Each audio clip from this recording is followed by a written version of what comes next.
Good morning. Is it a pancake? Or is it an omelet?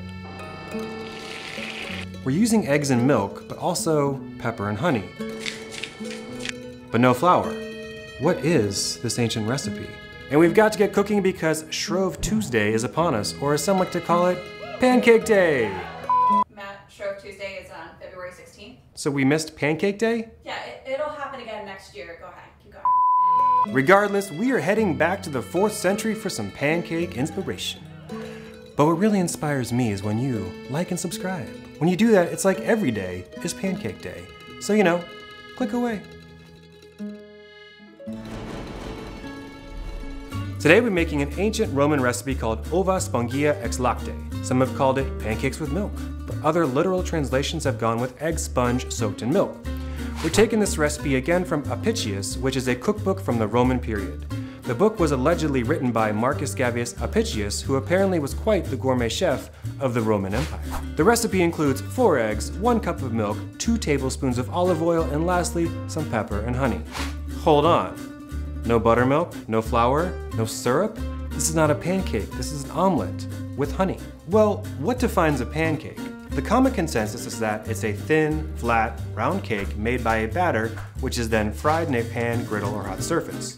Like we're kinda checking those boxes, but not. It's almost like we're making a prequel to the modern pancake. The pancake as we know it has a long history throughout many countries and cultures. In the US, we've known them as flapjacks, or hotcakes, and they're usually a variation on these key ingredients of flour, eggs, and milk. However, the instant, fluffy American pancake is fairly recent, like not recent within the past few years or decades, but within the last 100 years-ish. The pancake as we know it is usually made possible with the invention of the leavening agent, baking powder. Invented around the mid-1800s. Before that, most pancakes were thinner, flatter, basically a crepe. Let's make the prequel to pancakes. First, we are going to crack our 4 eggs into a bowl, give those a whisk, then add the milk and olive oil, and whisk some more. We're actually going to try this 2 ways. We'll call the first way the European way, and the second, the American way. For the European way, we are going to work in small batches, almost making egg crepes. We want to add a good amount of olive oil as we're trying to somewhat fry it, so don't be shy. Then add some of our batter.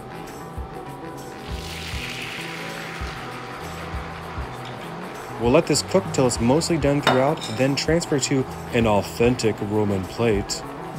Or just a normal plate will do. Cast iron was not the best choice here, but look, I did it. First one down. All right, let's add our fresh ground pepper and drizzle on some honey. A little more olive oil and more batter goes in.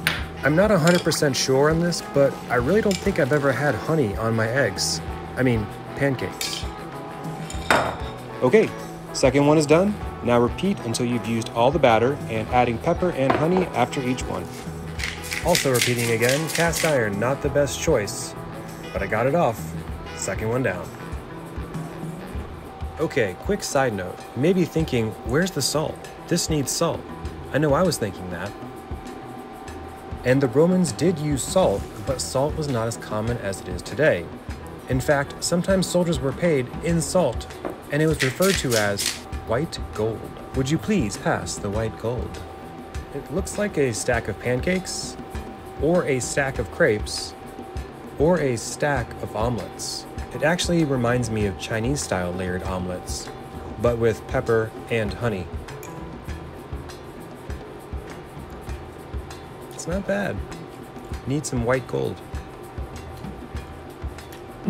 So that was really good, but now we're going to try more the American way, and that we're going to cook all the eggs at once, giving us one big pancake. So far, the same method as before. Crack 4 eggs, mix, add milk and olive oil, and mix throughout. At this point, I'm going to turn my broiler onto low. Okay, still using my cast iron skillet, preheated to about medium. Add in a good amount of olive oil, and this time the entire batter goes in. Okay, we got time for some quick story time. So I mentioned earlier about Shrove Tuesday or Pancake Day. This actually became a thing around 1100 AD in most Christian cultures. It was a day to use up perishables like milk and eggs and have a final celebration before the start of Lent. Honestly, I could have pancakes every day. Once the egg mixture is mostly set throughout, we're going to take our pan and put it under the broiler to finish off. Don't wander too far. You don't want to burn your pancakes. Nope, not done yet. That works.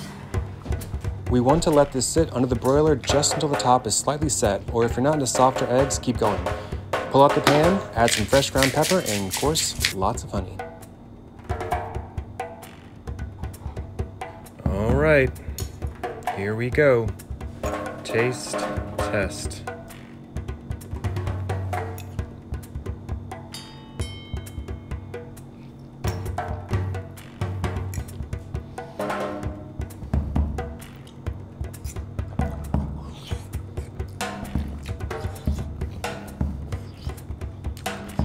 Well, it lives up to its name. It's spongy. And again, it needs some white gold.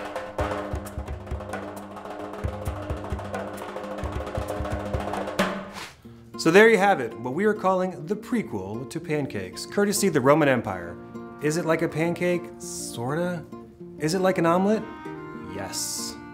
Believe it or not, we are serving up the strange, the unusual, and weird facets of cooking and food.